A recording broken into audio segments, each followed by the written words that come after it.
고린도전서 13장 4절로 7절 오늘도 함께 읽겠습니다.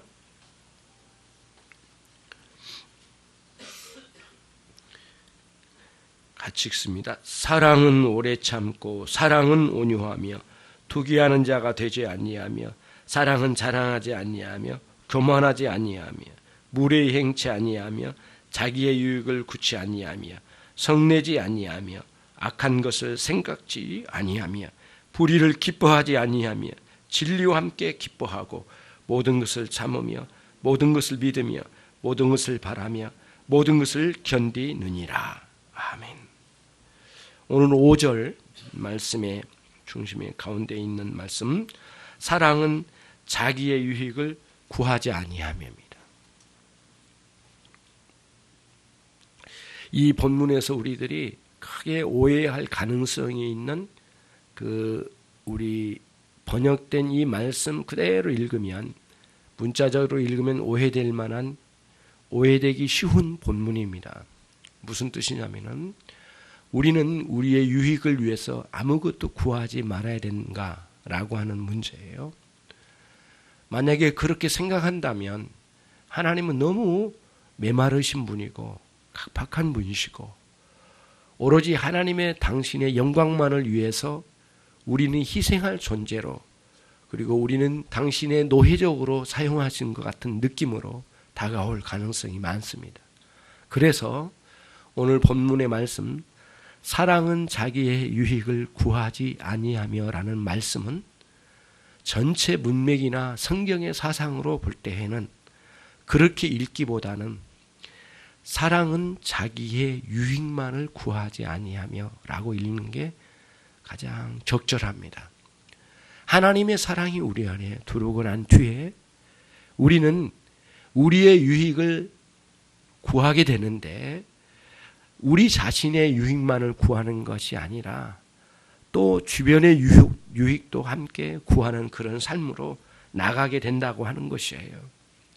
어디서 이것을 알 수 있느냐 하면은 마태복음 6장 11절 말씀에서 주님께서 우리에게 주기도문을 가르쳐 주셨잖아요.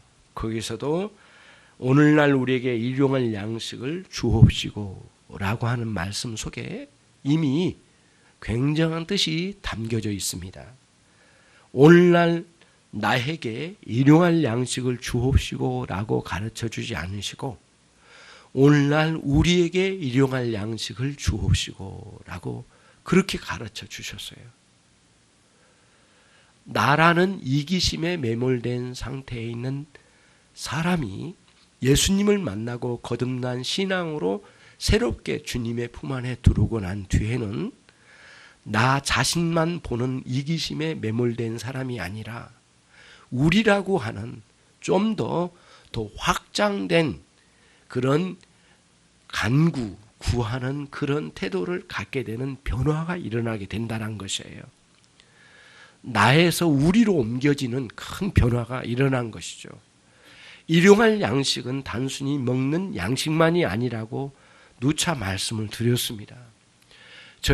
저와 여러분이 함께 문화를 누리는 영화 보는 것, TV 보는 것, 그리고 아이들을 교육하는 것, 경제활동하는 것, 친구와 함께 커피숍에서 커피 한 잔 나눈 것, 이 모든 것이 일용할 양식이고, 여러분이 신고 온 신발부터 해서 머리 하는 것까지 모두 일용할 양식에 속한다고 했습니다. 여러분들이 일하기 위해서 구입한 자동차도 사실은 일용할 양식에 포함된 거죠. 이 모든 것은 우리의 적절한 유익을 위해서 하나님께서 베풀어 주신 것인데, 마태복음 6장 11절 말씀에서 하나님은 그러한 그렇게 우리를 인도해 주신 거예요. 주님께서 가르쳐 주신 대로 우리 자신의 유익만을 추구하면서 살아갈 존재로 여기 두시기를 원치 않으셨어요. 그리고 우리 모두의 유익을 위하여 구하라고 그렇게 가르쳐 주신 거예요. 기도 속에서도요. 그러니까 오늘 사랑은 자기의 유익을 구하지 아니하며 라고 하는 말씀은 정확히 말하면 우리의 유익 자체를 완전히 포기하라는 말씀이 아니라 우리의 유익도 있고 나 자신의 유익도 있고 우리 모두의 유익을 같이 구하는 그러한 태도로 우리의 마음이 변화가 일어난다는 거예요. 이게 왜 그러냐면은 이전에는 결핍의 존재이기 때문에 내가 뭔가 채워야만 만족을 이룰 수 있을 것 같은 그런 존재의 삶을 살았던 우리였단 말이에요. 거듭나고 난 이후에는 하나님을 알고 내가 우리라는 존재를 알게 됐어요. 그 전까지는 나를 위해서는 뭔가 밖으로부터 내 안에 채우는 것만이 내 만족과 행복을 위한 것이라고 생각했는데 주님을 만나고 난 뒤에는 하나님의 행복과 나의 행복을 같이 유지해야 하는 신앙의 방식을 깨닫게 된 거거든요. 하나님의 행복은 쉽게 말하면 하나님의 영광이에요. 하나님의 영광과 나의 행복이 일치를 이룬 삶이 거듭난 신자가 추구해야 될 유익을 구하는 삶의 방식으로 전환되는 거예요. 뿐만이 아니에요. 하나님이 우리에게 주신, 나에게 주신 우리라는 공동체를 허락해 주셨어요. 그거는 좁게는 가정일 수도 있고요. 조금은 넓게는 친지들이 될 수도 있고, 조금은 특수하지만은 교회 사랑의 공동체가 될 수 있어요. 조금 넓게 하면 이 논현동 지역, 인천 지역, 대한민국, 그렇죠? 우리 민족과 나라, 그리고 좀 더 넓게 하면 인류 공동체의 개념이 다 거기에 숨겨져 있어요. 우리라는 개념이 이게 들어있거든요. 그러니까 우리에게 기회가 되고 그런 능력이 되고 그런 권한을 준다면 인류를 위해서 헌신할 수 있겠죠. 그렇죠? 그래서 세계적으로 많은 활동한 사람들은 그런 기회를 하나님께서 주신 거니까 성실하게 감당해야 되겠죠. 우리에겐 거기까지 주지는 않았죠. 가정에게 주셨고 또 우리에겐 여러분들에게는 여러분 직장이라는 그런 우리를 또 주셨잖아요. 그 바운다리 안에서 여러분들이 마음껏 우리라는 공동체에게 흘려보낼 수 있는 그런 신자의 삶으로 사명감을 우리에게 주신 거예요. 그런 원리를 오늘 이 본문에서 배우게 되는 겁니다. 사랑은 하나님의 사랑, 아가페 사랑은 우리의 큰 내면의 변혁을 일으켜 주셨어요. 어떤 변혁? 사랑의 변혁. 하나님을 알고 하나님을 사랑할 수 있는 은혜, 그런 역사를 주셨어요. 뿐만 아니라 나도 사랑하고 이웃도 사랑하는 균형 감각을 이루는 놀라운 사랑의 기능에 변혁을 일으켜 주신 거거든요. 오늘 말씀이 그 말씀이에요, 여러분. 절대 기독교는 자기 희생만을 요구하는 것이 아니에요. 자기도 유익을 얻고 주변도 함께 유익을 얻는 거예요. 공동체 개념이에요. 같이 배려의 정신이 깃들여 있는 거죠. 이런 원리를 여러분들이 잘 가지면 기독교야말로 최고의 세계를 우리에게 가르쳐 준 거란 것을 알 수 있어요. 일방적으로 하나님 우리를 강요하고 기계적으로 강요하고 희생망을 요구하신 분은 아니에요. 물론 우리의 욕망과 더러운 죄악의 욕망에 끌려갈 때는 아주 즉각적으로 우리에게 말씀하시죠. 날마다 십자가에 못 박혀야 된다라는 말씀 주죠. 살벌하지요. 거칠죠. 무섭지요. 왜냐하면 죄와의 싸움은 전투니까요. 그렇지만은 일반적인 상황에서는 모두를 위해서 배려하고 나의 유익을 위해서 하나님 인도해 주신 거예요. 그래서 오늘 이 본문 자기의 유익을 구하지 아니하며라고 했는데 자기 자신과 그리고 하나님과 이웃, 우리라는 공동체의 유익을 균형 감각 있게 구할 줄 아는 삶으로 변화되는 것을 말씀해 준다라고 하는 게 본문의 내용입니다. 그런 내용. 자, 그러면은 유익이라고 했는데요. 이 유익은 조금 좀 확장시키면 행복이라고 표현할 수도 있습니다. 사랑은 자기의 행복만을 추구하지 아니하며 이렇게 표현할 수 있거든요. 행복을 추구할 때는 두 가지 방식으로 이루어진답니다. 모든 사람들에게는. 하나는 뭐냐면은 직선적인 행복의 추구래요. 그건 뭘까요? 먼 훗날에 언젠가는 행복하게 될 거야.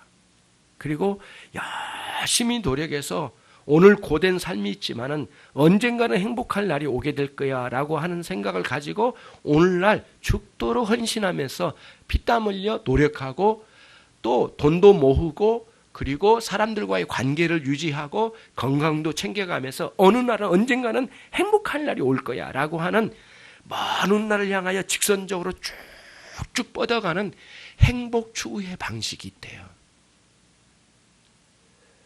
그러면 그런 행복 추구의 방식에는 유익한 점이 있어요. 뭐냐면은 오늘 고난, 오늘 어려움, 오늘 상황이 참 짓궂은 날이야.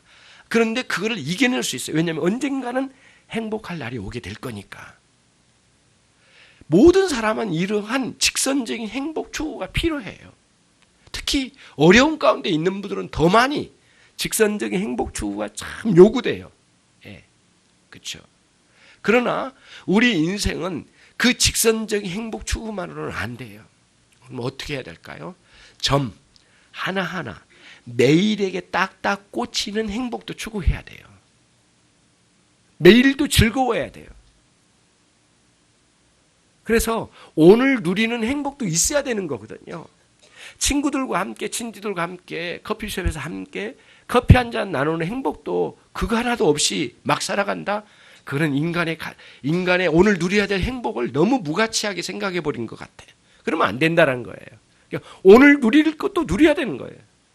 언젠가는 행복이 오겠지. 그것만 바라보고 막 가고 오늘 누려야 될 행복을 희생시킨다면 그렇게 각박한 사람하고 같이 관계 유지하기가 굉장히 어려워요. 균형을 이루는 거예요.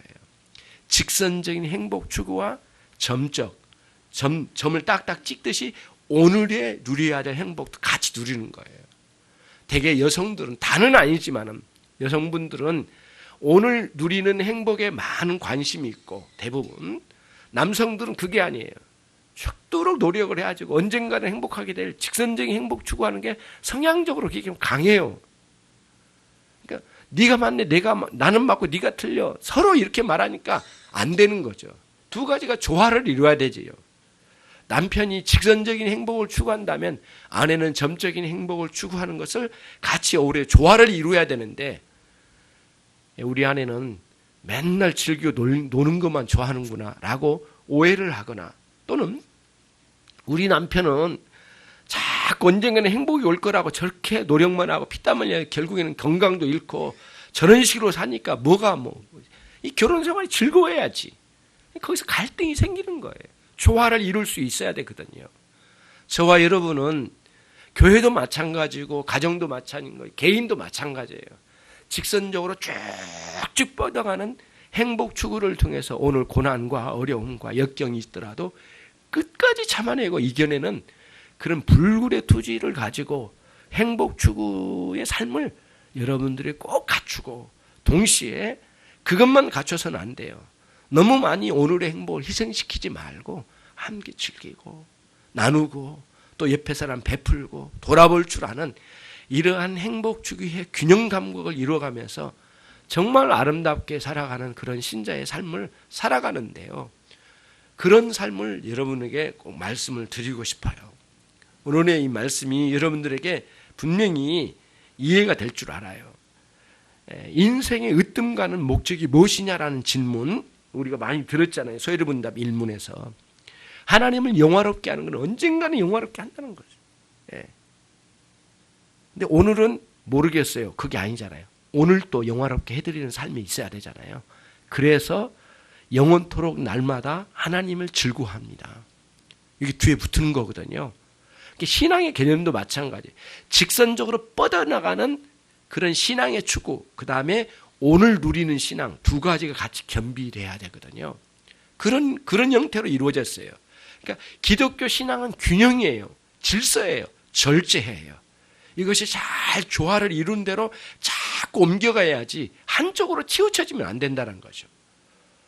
가정도 이런 변화가 계속 일어나면서 이런 식으로 균형과 질서, 절제를 잘 이루어가면서 하나님께서 주신 우리에게 주시는 그 아름다운 삶을 향유할 줄 아는 그러한 지혜로운 성도들이 모두 되시기를 바랍니다. 자, 그러면 이제 두 번째로 가는데요. 오늘 말씀 본문 안으로 들어가면 사랑은 자기의 유익만을 구하지 않습니다 라고 했는데 크게는 두 방향으로 뻗어나가는 거예요. 나 자신만의 유익을 구하며 찾던 어리석은 타락한 성향으로 살던 나 자신에서 이제 눈을 돌려서 위로는 하나님, 그리고 주변으로는 이웃이에요. 두 군데로 뻗어나가는 거죠. 십자가도 그렇잖아요. 위로 하나님과의 관계, 그리고 옆으로는 주변과의 관계를 의미하잖아요. 그런 이미 많이 들었을 거예요. 그런데 우리가 유익을 구하고 행복을 추구하는 것도 마찬가지예요. 위로는 하나님의 영광을 위해서 살아간 존재예요. 다시 말하면 하나님의 행복을 추구하는 사람이 신자예요. 그걸 놓치면 안 돼요. 왜냐? 이거는 하나님의 영광을 위해서, 하나님의 행복을 위해서 행복을 추구하는 사람인 것은 지극히 정상적인데 어떤 의미에서요? 우리를 창조하신 하나님을 제대로 알아보기 위해서는 반드시 하나님의 영광을 추구해 나가요. 그리고는 나의 행복도 균형을 이루어가고. 그래서 항상 예의주시해야 될 게 그거예요. 하나님이 기뻐하신 일이면 나의 기쁨이 일치하고 있는가?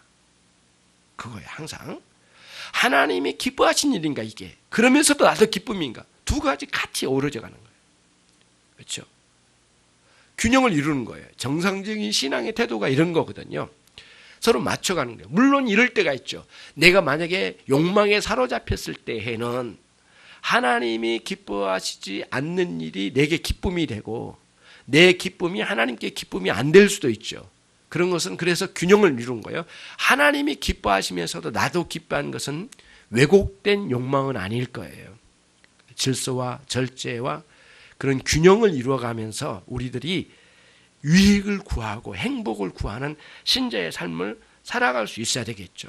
그래서 인류가 타락하기 전에도 인류는 이미 타락하기 전에도 인간은 자기의 유익과 행복을 추구한 사람이었어요.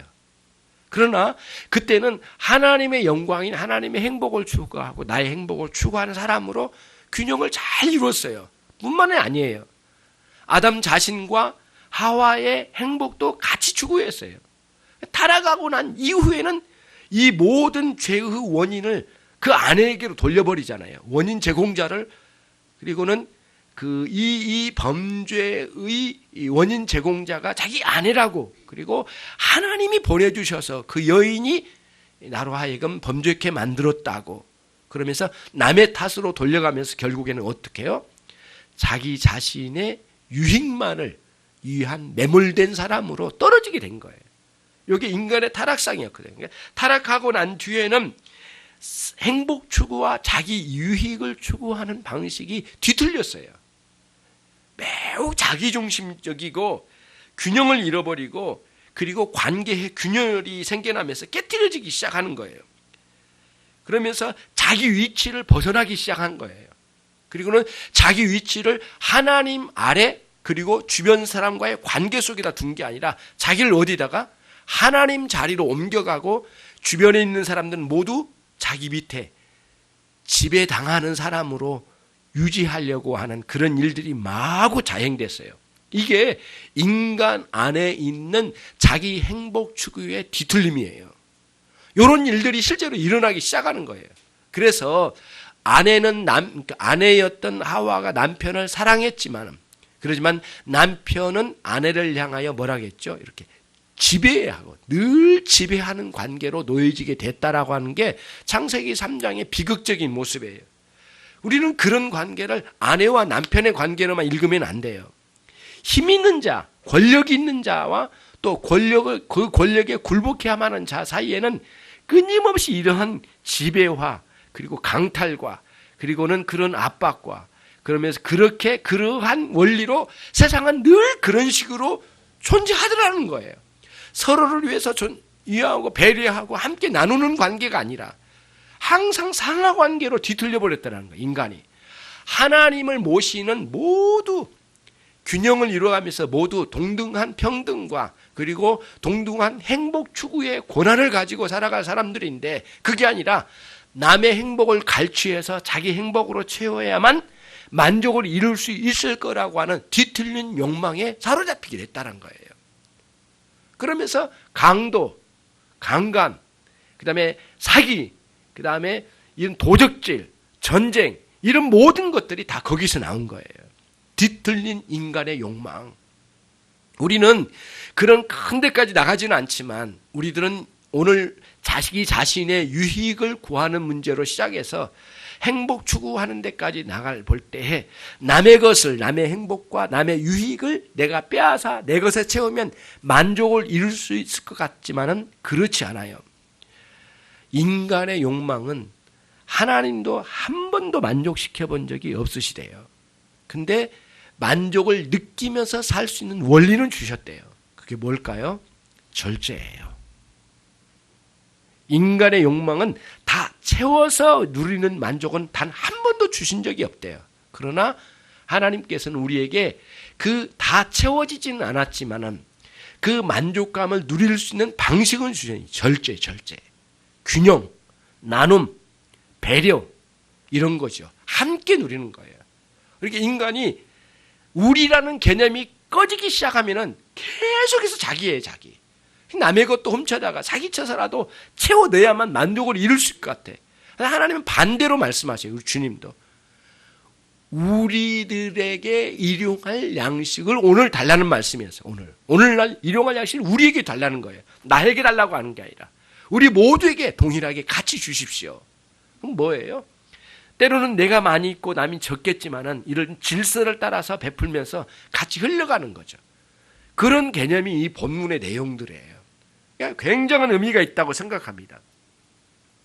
자기의 유익을 구하지 않는 이기심이, 누구에게나 이기심이 있는데 그게 정상적으로 뒤틀리지 않는 가운데 잘 구비된다면 참으로 건강한 삶의 경제활동이나 그 다음에 자기의 사유재산을 잘 관리할 줄 아는 그런 것들을 주신 거예요.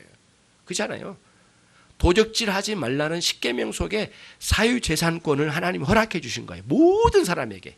각자 자기 소유를 주신 거예요. 소유의 질서를 주신 거고요. 그러나 문제는 뭐냐면 욕망이라는 문제가 또 있어요. 유익의 문제, 행복의 문제가 있는데 이것을 내가 가지고 있는 것 이 자체를 아무에게도 베풀지 않고 마음껏 내게 채워가면 내가 이걸 마음껏 누리면 될 것 같은데 아니에요. 저는 언젠가 그 젊은 그 이렇게 배우인가 가수인가 모르겠는데 어린 나이에 돈을 엄청 벌었더라고요.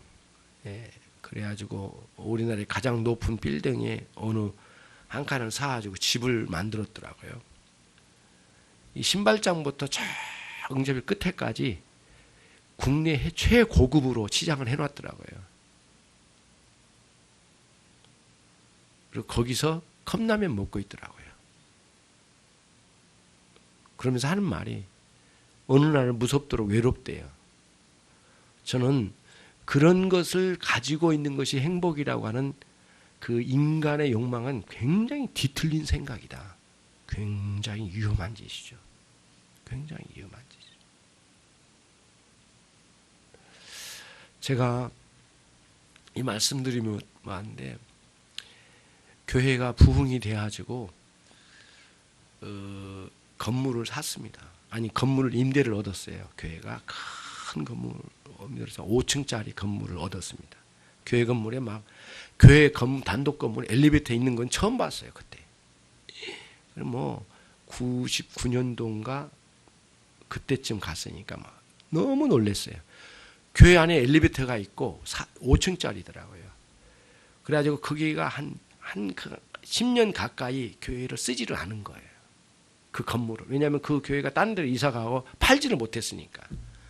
그래가지고 그 교회가 건설회사에다가 넘겨버리고 교회 지으면 돈을 줘야 되는데 돈 안 주고 그 건물 그냥 가져가라고 하고 공짜로 짓듯이 막 짓게 만들어 놓고 건설사가 죽을 맛이죠. 현금은 안 돌잖아요. 건물만 주고 그러니까. 그러니까 건설사가 끌어안고 있다가 임대를 내준 거예요. 팔지는 못하고. 그래서 우리 교회가 이제 갔죠. 가가지고 바닥부터 위에까지 전체 임대를 내야죠. 이거를 청소를 하는 거예요. 그래서 이렇게 개비를 하는 거죠. 근데 쭉 올라갔는데 누구 방인지는 모르겠지만 제일 윗부분에 최고 호합한 응접실과 그 다음에 욕실과 거실 너무너무 충격을 받았어요. 우리 교인들과 함께 그걸 정리를 하는데 뜯어내는데 최고급이에요. 와, 무섭더라고요. 대리석 이태리 대리석 막 깔아놓고 막 의리핀 까더라고요. 거기서 부러움이나 대단하다 이런 의미가 아니라 강한 충격을 먹었어요. 성도들과 함께. 어떻게 목회자가 이런 데서 산단 말인가? 이걸 구하고 누린단 말인가? 굉장한 충격이었어요. 그래가지고 성도들과 함께 이태리 대리석 때리 부시면서 슬프더라고 이거를. 정말 가슴 아팠어요. 인간의 욕망은 체험으로 만족을 이룰 수 없다. 적절하게 절제, 균형, 남들에게 베품, 그러면서 질서를 유지하는 그런 방식으로 만족하게끔 됐어요. 적절한 상황으로 멈출 줄 아는 지혜가 필요하지. 최고급을 갖다 지어놓고 하는 것은 자기 영혼을 파괴시키는 자살행위. 영적인 자살행위라고 봐요. 아주 무지한 사람들이에요. 아주 굉장히 충격이었어요. 저와 여러분이 오늘 자기의 유익을 구치 아니하매라고 하나님께서 우리의 유익을 구하지 말라는 말씀이 아니라고 누차 말씀을 드렸으니까 우리의 행복을 위하시는 하나님이셔요. 적절하게 우리가 절제하고 딱 정리할 줄 아는 그 지혜로운 신자로 사는 거예요. 그렇다고 해서 우리 하루하루 누리는 행복을 완전히 망가뜨리고 먼 훗날에는 행복이 있을 거다. 그런 바보 같은 그런 행복 추구를 멈춰야 돼요. 균형을 양쪽을 같이 가는 거예요. 또 그거예요. 매일 하루하루 행복만 추구하면 방향이 없어요. 내일이 없는 거거든요. 오늘 누리고 그냥 막 누리자. 말도 되지 않는 소리예요. 그러니까 방황을 많이 하는 게 하루하루 행복만 누리다 보면 어느 날 고난이 와요. 그럼 그날 그냥 폭삭 그 자리에 주저앉는 거죠. 절망에 확 빠지는 거예요. 왜? 직선적으로 뻗어가는 행복 추구가 없으니까. 장래 희망을 안 뒀잖아요. 오늘 즐기고 있으니까. 근데 날마다 즐길 수만 있는 거 아니거든요. 인생은 나쁜 일이 한두 가지가 아니에요. 수만 가지 나쁜 일이 늘 매일마다 찾아오는 건데요. 날마다 행복 누릴 수 없어요. 두 가지 양쪽을 잘 균형을 이루어가면서 동시에 하나님의 영광, 다시 말하면 하나님의 행복과 나의 행복이 균형을 이루어가고 나의 행복과 가족의 행복이 같이 균형을 이루어가고 나와 이웃 사이, 나와 관계된 사람이, 그래서 내게 주어진 능력과 한계가 있어요. 예. 우리 정도 상황에서 인류를 위해서 뭐를 막 헌신하고 그럴 수 있는 상황은 아니잖아요. 예. 그래서 수십조, 수백조를 가지고 있는 부자들은 인류를 위해서 막 이렇게 꺼내는 거예요. 그렇게 해야 된다고 생각해요. 이게 올바른 정신이거든요. 예. 그런 거거든요. 제가 얼마 전에 글 속에 이런 글을 봤어요. 선진국이나 아니면 잘 사는 나라에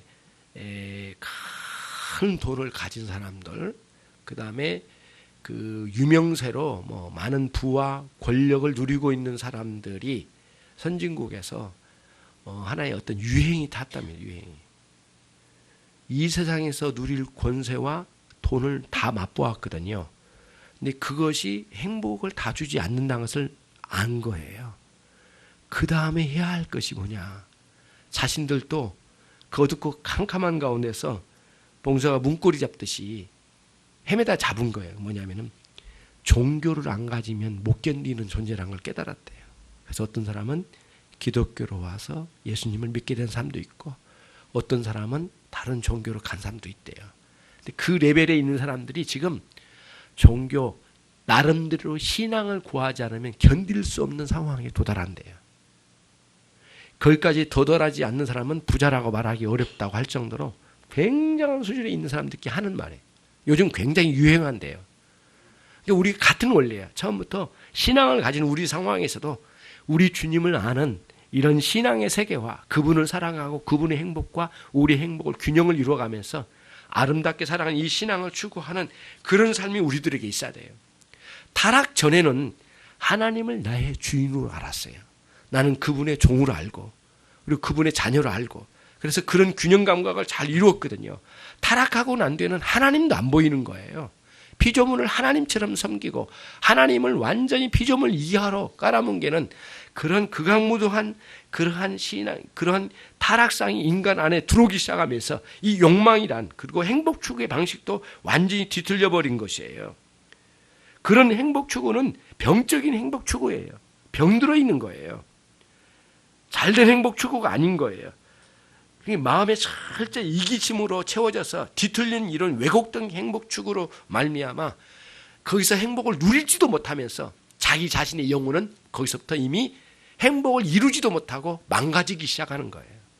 우리는 처음부터 우리 주님의 행복을 위해서 충분히 하나님께 이루어져가는 그런 하나님과의 관계 속에서 행복이 이루어질 거라고는 분명한 인식을 가지고 우리의 사랑이 하나님 아가페 사랑이 우리 안에 들어와 이런 변화가 우리들 안에 있기를 바랍니다.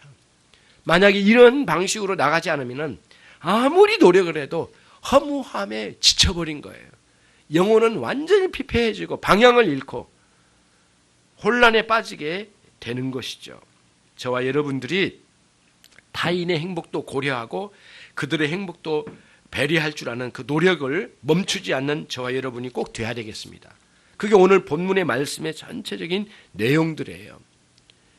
영종도의 이런 사건도 어떻게 보면 알려지지 않았으면 느끼지 못하겠지만 또 사람들이 많이 돕는다고 하니까 우리까지 도와야 되는가라고 하는 의문점도 있긴 해요.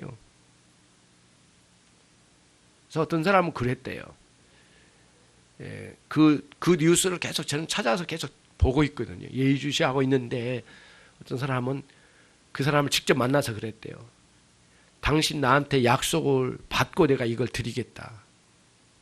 결혼 축의금을 이렇게 일부인지 전체인지는 모르겠는데 다 모아가지고 그분에게 전달하면 그랬대. 약속을 얻어냈대. 당신 매일 아침, 점심, 저녁으로 운동하지 않으면 이 돈 못 주겠다. 약속 받고 내가 드리고 싶다. 당신 건강을 챙겨라. 그러면 약속 받고 줬다 그러네요. 그러면서 건강이 있어야 행복도 있는 거지. 이게 뭐냐. 다 망가지도록 아무렇게나 살고 술, 담배 하는지 모르겠지만 다 끊고 말이지. 자기 건강과 올바른 행복 추구를 위해서 아이들을 위해서 아름답게 살아가야지. 그래야 이게 도움도 필요한 거지. 우리가 됐다 갖다 주고 말이지. 이거 다 먹고 난 뒤에 또 그 짓을 한다면 우리 이 도움, 선한 도움들이 무슨 의미가 있느냐. 그래서 막 야단쳤대요. 그 사람의 지금 건강의 문제 때문에 그렇게 어려움이 있던가 봐요. 부양할 가족도 있겠지만은 말씀을 정리를 해볼게요. 이제 각각의 행복의 추구를 할 때 행복을 추구하는 삶이잖아요. 저나 여러분이나 모두 행복을 추구하는 존재예요. 행복을 추구하지 않는 인간은 없어요. 그럼 그런 삶이 있질 않아요. 행복을 추구하는데 직선적이 쭉쭉 뻗어나가는 직선적인 행복을 추구하는 걸 반드시 가지고 있어야 돼요. 그러면 오늘 찾아온 어려움을 이겨나가는 거거든요. 한날의 괴로움이 날마다 오는 거예요. 내일의 괴로움은 내일 있고 와요. 그래서 오늘의 염려가 있잖아요. 그래서 오늘의 염려로 만족시켜내야 된다고 했잖아요. 그거는 오늘의 염려를 그때 거기서 해결을 봐야 된다는 뜻이에요. 그런 거거든요. 그러려면 뭐가 있어야 돼요? 쭉쭉 뻗어나간 직선적인 행복 추구를 꼭 갖추셔야 돼요. 근데 그것만 가지다 보면은 결국에는 오늘의 행복 추구를 다 희생시킨단 말이에요. 오늘 함께 생일 축하도 하고 함께 만나기도 하고 같이 누리기도 하고 커피 한잔 하자고 하면 같이도 하고 시간도 내고 그래야 되지 않겠어요? 나는 내 인생에 커피 한잔 할 만한 시간도 없어. 나는 아까워 그런 시간이. 그렇게 살라고 그래요. 안 되는 거예요, 그게. 그래서는 안 되는 거예요. 그 자기 생각이지. 그럼 결국에는 점적인 행복 추구도 같이 가져가야 돼요. 그러면서 오늘 또 행복을 같이 누리면서 직선적인과 점적인 행복 추구를 같이 이루어나가면서 균형을 잘 이루어서 오늘 작은 행복을 무가치하다고 생각하면 안 된다는 뜻이에요. 신앙도 그 구조를 가져가요. 하나님을 영광을 위해서 산대. 언젠간 나는 하나님의 영광을 위해서 순교하겠대. 근데 지금은 주일 안 나와. 그 말이 안 되잖아요, 그러면은. 말이 안 되는 거예요. 그러니까 나는 언젠간 하나님의 영광을 위해서 순교하겠대. 오늘은 잘 모르겠어. 그거는 앞뒤가 안 맞는 거예요. 그래서 오늘도 하나님께 충성스럽게 살면서 언젠가는 순교의 정신으로 가겠다. 그런 삶을, 이 직선적인 것과 점적인 이러한 신앙의 추구를 같이 가야 되지. 행복도 마찬가지. 여러분 유익도 그렇게 마음껏 누려가는 그런 삶이 돼야 되겠습니다. 하나님의 영광을 위해서 사는 삶, 다시 말하면 하나님의 행복을 위해서 사는 삶, 굉장히 중요하죠. 그러나 나 자신이 그 행복을 같이 하나님의 기뻐하심과 나도 기뻐함이 있는 나의 행복을 위해서 꾸준히 이걸 이루어나가고자 하는 신앙의 구조를 가지고 행복 추구의 삶을 살아가는 저와 여러분이 꼭 되셔야 된다는 거예요. 그러면서 주변에 있는 사람들 배려할 줄 알고요. 나만을 위해서 사는 것이 아니라 균형과 배려, 이런 그 행복 추구, 그 다음 내 자신 안에 있는 절제, 이것을 잘 추구해서 이 신앙의 원리, 행복 추구의 원리를 잘 소유해서 끝까지 매진해 나가서 마지막 우리 주님이 부르신 그날이 있을 거 아니에요. 그때 후회하지 않고 감사히 내 인생을 여기에 두셨다가 거둬가신 하나님께 감사할 줄 아는 그런 삶이 되시기를 주님의 이름으로 축원합니다. 기도하겠습니다. 하나님 아버지, 사랑은 자기의 유익만을 구하지 아니하며 라고 말씀을 주심을 감사합니다. 사도를 통하여 깊은 깨달음을 통하여 우리에게 전달된 이 말씀이 우리의 삶에 적용되게 해 주시옵소서. 이웃을 돌아보게 해주시고 하나님의 영광을 위해서 산도 놓치지 않게 해주시고 자신의 삶의 행복 추구가 가정과 가족들을 희생시켜가며 직선적인 행복만 추구하는 어리석은 삶이 되지 않게 해주시고 함께 가족과 누리는 행복도 오늘의 행복도 챙겨갈 수 있는 지혜롭고 균형 있는 삶이 되게 해 주시옵소서. 각 심령들을 지혜로운 자로 불러주셨사오니 하나님 아버지, 우리의 욕망에 사로잡힌 자가 아니라 절제할 줄 아는 참으로 훌륭하고 지혜로운 성도가 되게 해 주시옵소서. 연말연시 하나님 더욱더 돌아볼 수 있는 계기가 되게 해 주시고 주님의 은혜로 말미암아 충만하게 채워져 가며 주의 영광을 위해서 오늘도 감사와 찬양이 넘치는 삶이 되게 해 주시옵소서. 예수 그리스도의 이름으로 기도 올리옵나이다. 아멘.